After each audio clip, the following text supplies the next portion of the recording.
Thiruvananthapuram corporation councillor Shri സുഗതനെ ജയിലിൽ സന്ദർശിച്ച ശേഷമാണ് BJPയുടെ ഞങ്ങൾ ഇപ്പോൾ പുറത്തു വന്നിരിക്കുന്നത്. സുഗതന് അനുകൂലമായിട്ടുള്ള ഒരു സർക്കുലർ ഇറക്കി എന്നതിൻ്റെ പേരിൽ ഡോക്ടർ ചിത്രയ്ക്ക് നേരെ ഉണ്ടായിട്ടുള്ള നടപടി അത് അങ്ങേയറ്റം പ്രതിഷേധാർഹമാണ്. കേരള അഡ്മിനിസ്ട്രേറ്റീവ് സർവീസിലെ ഒരു ഉദ്യോഗസ്ഥയായിട്ടുള്ള ഡോക്ടർ ചിത്ര നിയമത്തിനും ചട്ടങ്ങൾക്കും അനുസരിച്ചുള്ള ഒരു നിലപാടാണ് എടുത്തിട്ടുള്ളത്.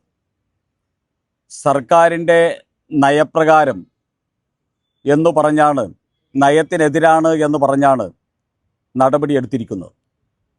കേരളത്തിൽ KM ഷാജിയുടെ മതമാണ് പ്രശ്നം എന്നുള്ളതാണ് KM ഷാജിയുടെയും സർക്കാരിൻ്റെയും നയമെങ്കിൽ ഈ കേരളത്തിലെ ഉദ്യോഗസ്ഥർ നടപ്പാക്കേണ്ടത് ആ നയമാണ് എന്നുള്ള വാദമാണോ ശ്രീ VD സതീശനും അദ്ദേഹം നേതൃത്വം നൽകുന്ന സർക്കാരിനുമുള്ളത് എന്ന് ഞങ്ങൾ ചോദിക്കാൻ ആഗ്രഹിക്കുക. ഡോക്ടർ ചിത്ര ഭരണഘടനാനുസൃതമായും അതോടൊപ്പം തന്നെ തദ്ദേശ സ്വയംഭരണ സ്ഥാപനങ്ങളിലെ ജനപ്രതിനിധികൾക്ക് ഉള്ള ചട്ടങ്ങൾക്കനുസൃതമായിട്ടുമുള്ള നിലപാടാണ് എടുത്തത്.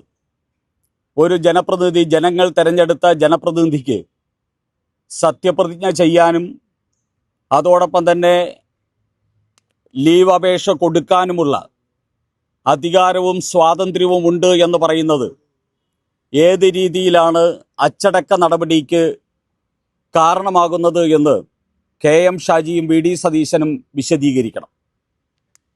ശ്രീ KM ഷാജിയോട് ഞങ്ങൾക്ക് പറയാനുള്ളത്, താങ്കൾ കേരളത്തിൽ ഭരണഘടനയിൽ തൊട്ട് സത്യപ്രതിജ്ഞ ചെയ്ത മന്ത്രിയാണ്.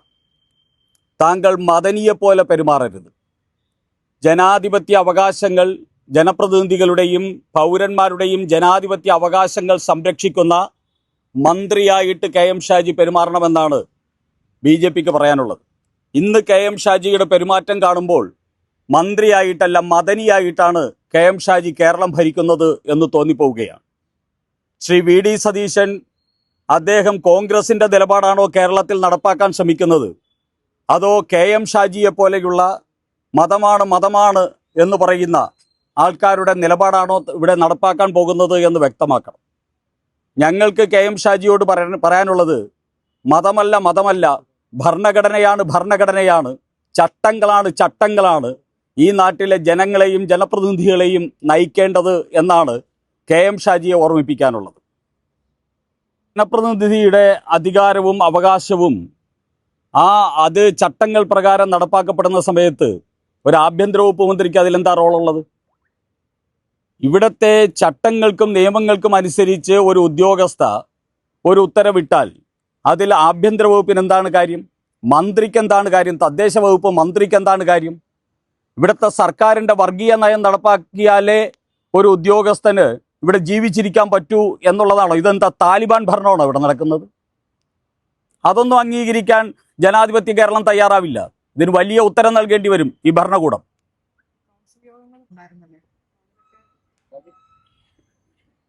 മനസ്സിലായില്ല.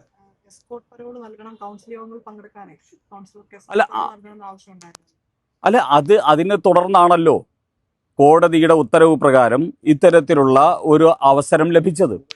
അപ്പോൾ എസ്കോർട്ട് പരോള് നൽകി അതിൻ്റെ പേരിൽ അത് സുഗതൻ്റെ റിസ്കിൽ അവിടെ വന്നിട്ട് ഈ സത്യപ്രതിജ്ഞയും മറ്റു കാര്യങ്ങളൊക്കെ ചെയ്യുക, അതിൻ്റെ തുടർന്ന് കേരളത്തിൽ മുഴുവൻ കലാപം ഉണ്ടാക്കാൻ വേണ്ടി ചില ആൾക്കാർ ശ്രമിക്കുക, അത് വേറൊരു രീതിയിലുള്ള സംഘർഷത്തിലേക്കും നിയമ സംവിധാന തകർച്ചയിലേക്കും കാര്യങ്ങൾ പോകും എന്നുള്ള റിസ്ക് ഫാക്ടർ ഉള്ളത് കൊണ്ടാണല്ലോ കോടതി ജയിലിനകത്ത് തന്നെ ഇതിനു വേണ്ടിയുള്ള സൗകര്യങ്ങൾ ഒരുക്കിയത്, അതോടൊപ്പം തന്നെ അപേക്ഷ കൊടുക്കാനുള്ള സാഹചര്യം ഉണ്ടായത്. ഇതൊക്കെ ഒരു ജനാധിപത്യ സംവിധാനത്തിൽ സാധാരണ നടക്കുന്ന കാര്യങ്ങളല്ലേ? ഇവിടെ ഞങ്ങൾക്ക് 2000 ജനപ്രതിനിധികളേ ഉള്ളൂ. അതിനേക്കാൾ എത്രയോ ഇരട്ടി ജനപ്രതിനിധികളുള്ള ഇടതുപക്ഷത്തിനും വലതുപക്ഷത്തിനുമൊക്കെ നാളെയുടെ കാലങ്ങളിൽ ഇത്തരത്തിലുള്ള കാര്യങ്ങൾ നടക്കില്ലേ? അപ്പോൾ ഞങ്ങളെ മാത്രം ഞങ്ങളുടെ ജനപ്രതിനിധികൾക്കെതിരെ ജനപ്രതിനിധികൾക്ക് അനുകൂലമായി നിയമപരമായിട്ട് ലഭിക്കുന്ന പരിരക്ഷ ലഭിക്കുമ്പോൾ അത് ഈ രീതിയിൽ ദുർവ്യാഖ്യാനം ചെയ്ത് ഇവിടത്തെ ഉദ്യോഗസ്ഥന്മാരെ മുഴുവൻ വരുതിയിലാക്കാനും ഭീഷണിപ്പെടുത്താനും ഇവിടത്തെ ഇവരുടെ വർഗീയ അജണ്ടയ്ക്ക് അനുസരിച്ച് നിന്നില്ലെങ്കിൽ ഉദ്യോഗസ്ഥന്മാർക്ക് കേരളത്തിൽ നിലനിൽപ്പില്ല എന്നുള്ള ഒരു ഭീഷണിയുടെ അന്തരീക്ഷമാണ് ഭരണകൂടം സൃഷ്ടിക്കുന്നത്. ഇപ്പോ വി ഡി സതീശൻ പിണറായി വിജയനേക്കാൾ അസഹിഷ്ണുവായിട്ടുള്ള ഒരു മുഖ്യമന്ത്രിയായിട്ട് മാറിയിരിക്കുന്നു. അദ്ദേഹത്തിന്റെ മുഖഭാവവും ശരീരഭാഷയും മുഴുവൻ ഒരു അസഹിഷ്ണുവായിട്ടുള്ള മുഖ്യമന്ത്രിയുടെ മുഖഭാവവും ശരീരഭാഷയുമായിട്ട് മാറിയിരിക്കുന്നു. പിണറായി വിജയനെ കടത്തിവെട്ടിയിരിക്കുകയാണ് അസഹിഷ്ണുതയുടെ കാര്യത്തിൽ വി ഡി സതീശൻ. അതൊക്കെയാണ് ഇത്തരത്തിലുള്ള ജൽപ്പനങ്ങളിലൂടെ പുറത്തു വന്നുകൊണ്ടിരിക്കുന്നത്.